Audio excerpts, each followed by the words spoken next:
Hi friends, I am Abhishek. Welcome to my YouTube channel the ocean of Shiksha. तो अभी जो हमारा चैप्टर चल रहा है वो चल रहा है चैप्टर 7, जो कि है fundamental right, 6th edition of M Laxmikanth का। तो इससे पहले हमने ऑलरेडी 14th लेक्चर इससे पहले हमने डिस्कस कर लिया है चैप्टर 7 से रिलेटेड। इन सब की वीडियो के लिंक आपको डिस्क्रिप्शन में मिल जाएगा। आप वहां से जाकर के देख सकते हैं। हमने ब्रीफली जितने भी जो हमारे फंडामेंटल राइट है उसको हमने डिस्कस किया था। और जो हमारा 14th लेक्चर था वो हमारा 2 पार्ट में था। 14 लेक्चर पार्ट 1, 14 लेक्चर पार्ट 2। और आज जो रहेगा हमारा लेक्चर रहेगा वो रहेगा लेक्चर 15 चैप्टर 7 का। इसमें हम 2 आर्टिकल डिस्कस करेंगे, जो कि होगा हमारा आर्टिकल 23 और आर्टिकल 24। क्या कहता है उसके बारे में हम डिस्कस करेंगे। यानी कि आज की वीडियो में जो हम 2 अपने फंडामेंटल राइट डिस्कस करेंगे सबसे पहले राइट अगेंस्ट एक्सप्लॉयटेशन, यानी कि शोषण के विरुद्ध में जो हमारे पास अधिकार मिलता है अकॉर्डिंग टू आर्टिकल 23। फिर हम डिस्कस करेंगे provisions of employment of child in factories, जो कि आता है अंडर आर्टिकल 24। तो ये दोनों टॉपिक आज हम डिस्कस करेंगे। तो चलिए स्टार्ट करते हैं हम अपना आज का डिस्कशन। यदि हम आर्टिकल 23 की बात करें तो आर्टिकल 23 और 24 में किस बारे में हमें अधिकार मिलता है, तो उसमें मिलता है राइट अगेंस्ट एक्सप्लॉयटेशन, जिसमें हमें 2 अधिकार देखने को मिलते हैं। पहला फंडामेंटल जो राइट्स हमें देखने को मिलता है वो देखने को मिलता है provision of traffic in human beings and force labour. और जो आर्टिकल 24 में हमें देखने को मिलता है, आर्टिकल 24 में हमें क्या देखने को मिलता है, provision of employment of children in factories.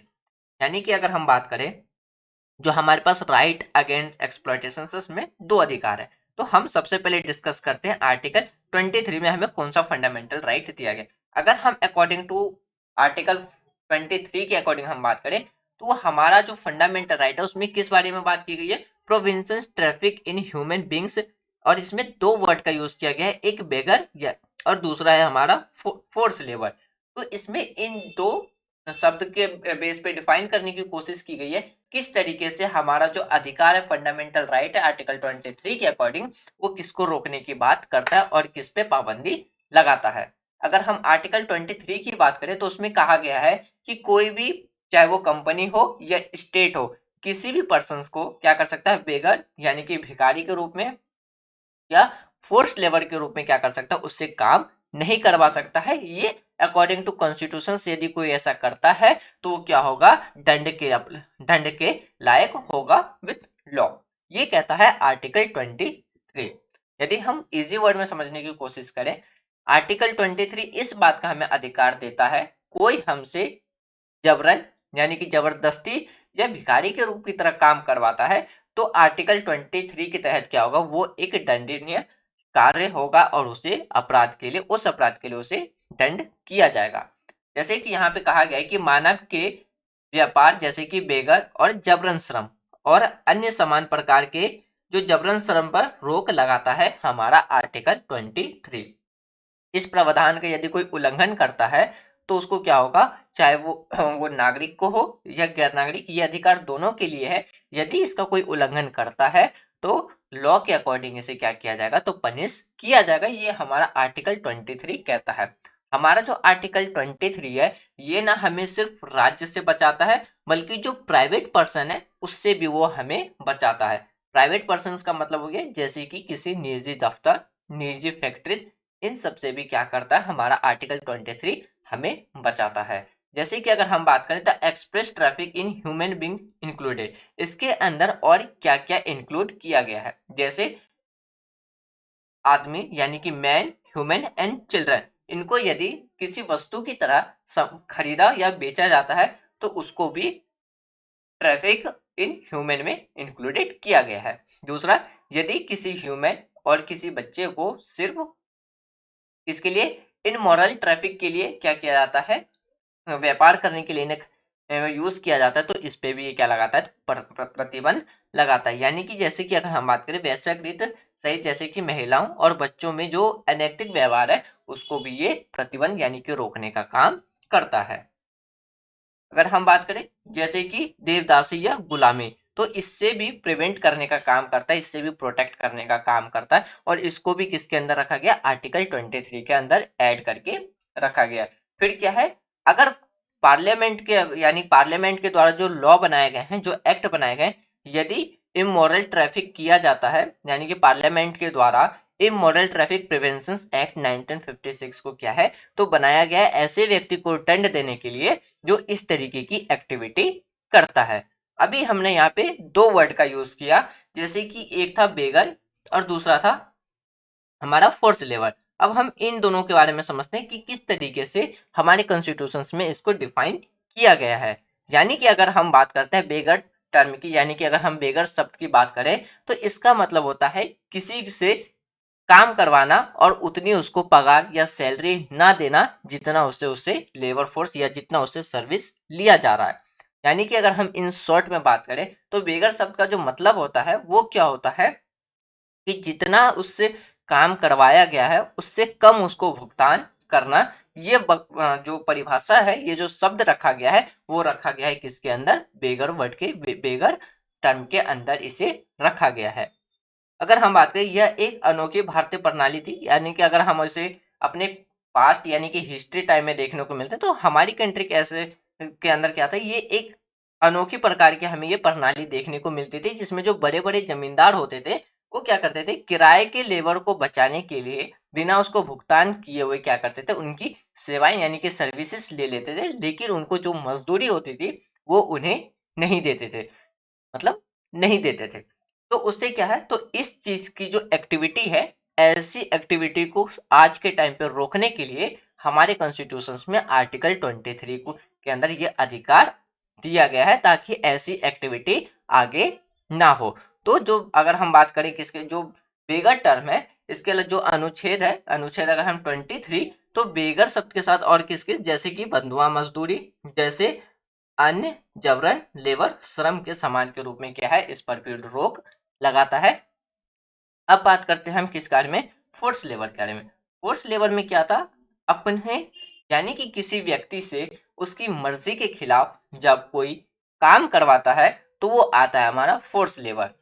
यहाँ पे क्या था, व्यक्ति अपने इच्छा से तो कर रहा है लेकिन जितनी वो अपनी सेवा दे रहा है उससे कम उसको भुगतान किया जा रहा है। यानी कि अगर हम बात करते हैं किसकी तरह, एक मजदूर मजदूर की तरह, जिसे कि उसकी सर्विसेज की पेमेंट ही नहीं की जाती है। और जो हमारा टर्म है फोर्स लेबर, इसमें क्या है, किसी पर्सन को उसके इच्छा के अनुसार नहीं बल्कि जबरन उसकी इच्छा के विरुद्ध में उससे काम करवाना हमारा आता है किसके अंदर, फोर्स लेबर के अंदर।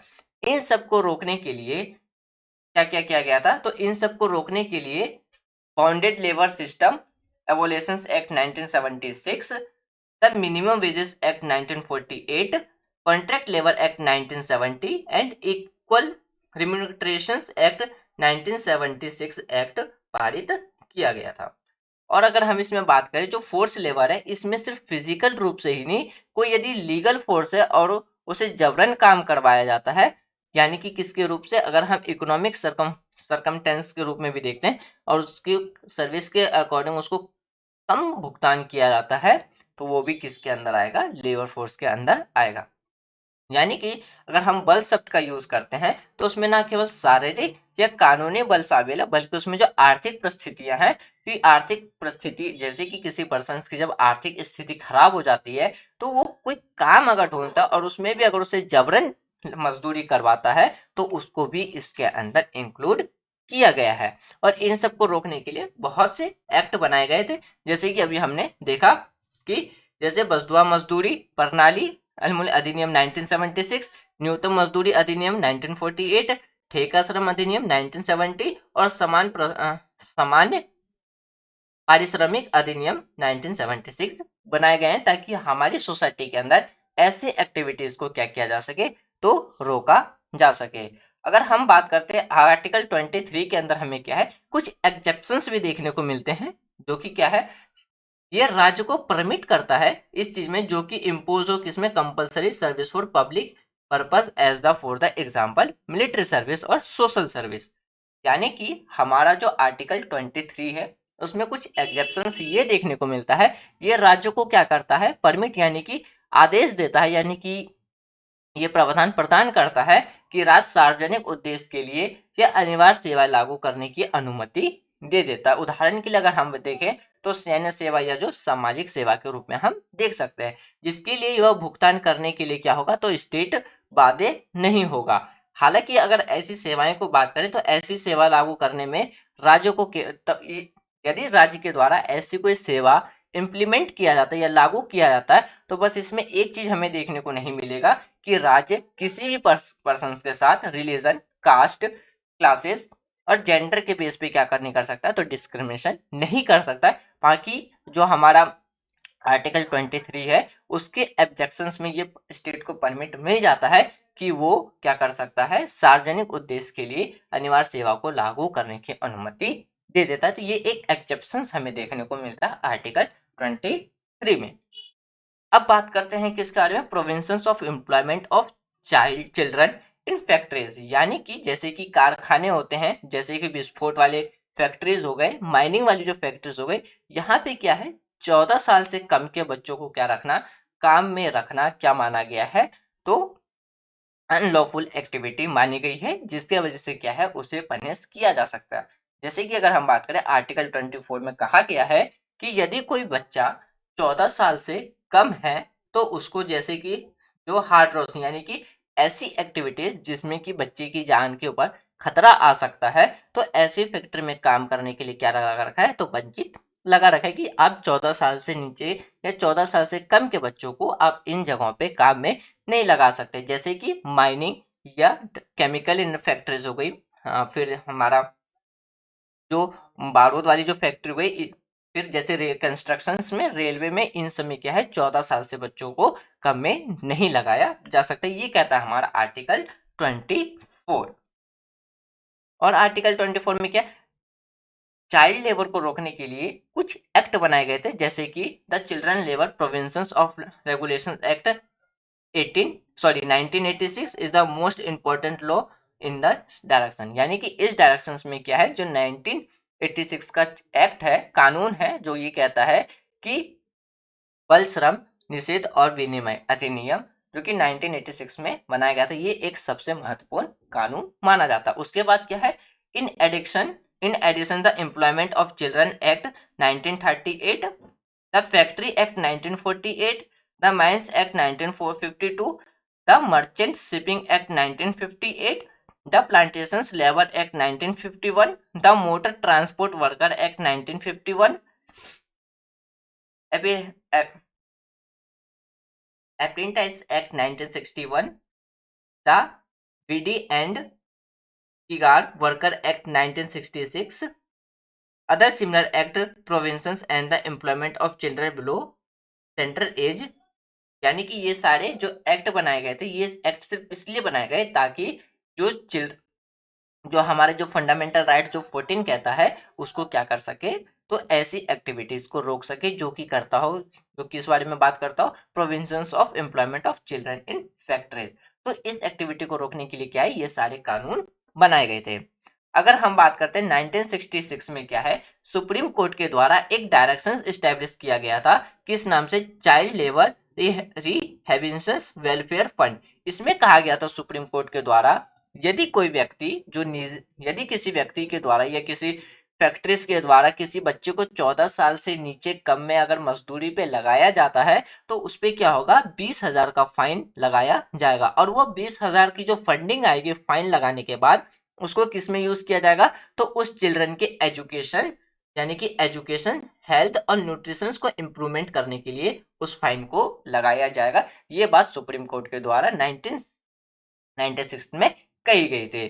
फिर अगर हम बात करें the commission of protection of child right act 2005 के द्वारा क्या was enact to provide for the establish of national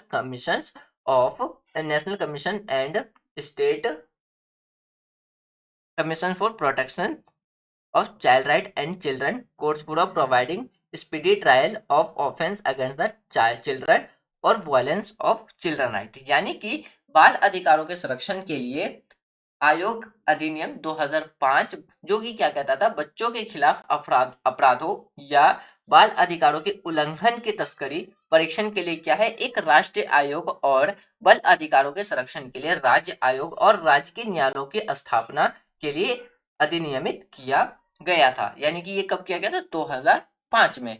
फिर 2006 में सरकार के द्वारा बैन लगा दिए गए उन एम्प्लॉयमेंट के लिए जहां पे जैसे कि बच्चों को जब डोमेस्टिक सर्वेंट यानी कि घरेलू नौकर के लिए जब यूज किया जाता था, या जो वर्क इन जैसे बिजनेसेस इस्टेब्लिश जैसे कि होटल में, ढाबास पे, रेस्टोरेंट पे, शॉप्स, फैक्ट्रीज, या अगर हम बात करते हैं किस बारे में, टी शॉप्स, ऐसी जगहों पे क्या है जो बच्चे 14 साल से कम है उनको ऐसी जगह पे क्या करना, एज अ सर्वेंट के रूप में रखने के लिए क्या है सरकार के द्वारा इस पे प्रतिबंध लगा दिया गया। यदि कोई ऐसा कार्य करता है तो उसे भी क्या रखा जाएगा, तो दंडात्मक रखा जाएगा, यानी कि उस पे क्या किया जाएगा, तो लॉ के अकॉर्डिंग उसे दंड किया जाएगा। फिर 2016 में क्या है, जो हमारा child labour provisions and regulations act था, उसको क्या किया गया, अमेंडमेंट करके क्या बना दिया गया, child labour provisions and regulations act, जो कि 1986 का था,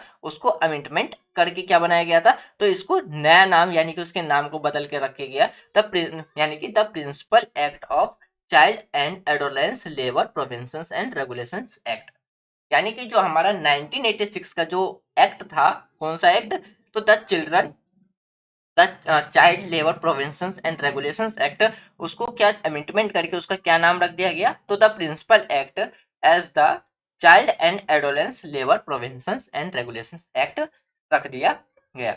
तो फ्रेंड्स, ये था हमारा आज का डिस्कशन, जिसमें हमने दो फंडामेंटल राइट डिस्कस किया, आर्टिकल 24 और आर्टिकल 25। तो मुझे उम्मीद है कि आज जो भी हमने अपने फंडामेंटल राइट डिस्कस किया वो आपको प्रॉपरली समझ में आ गया होगा। यदि कोई डाउट हो तो आप अपना डाउट कमेंट बॉक्स में लिख दीजिएगा। जब हम अपना लेक्चर 7.16 डिस्कस करेंगे, जो कि इसमें हम 3 टॉपिक डिस्कस करेंगे। पहला होगा हमारा जिसमें हम right to freedom of religious discuss करेंगे। इसमें भी 3 अधिकार, 3 राइट डिस्कस करेंगे। कौन सा, freedom of conscience and free profession practice and propagation of religion. दूसरा, freedom of manage religious affair. तीसरा, freedom from taxation of for promotion of religion. Fourth, freedom from the मतलब अटेंडिंग रिलीजियस इंस्टीट्यूशंस। ये 4 topic हम 7.16 lecture में discuss करेंगे। तो आप अपने डाउट्स कमेंट बॉक्स में लिख दीजिएगा। जब हम अपना 7.16 लेक्चर डिस्कस करेंगे तो पहले अपने डाउट्स क्लियर करेंगे, तब हम अपना आगे का लेक्चर स्टार्ट करेंगे। यदि आपको वीडियो सीरीज पसंद आ रही हो तो आप वीडियो को लाइक कर सकते हैं, चैनल को सब्सक्राइब कर सकते हैं। तो thanks for watching friends, take care, जय हिंद।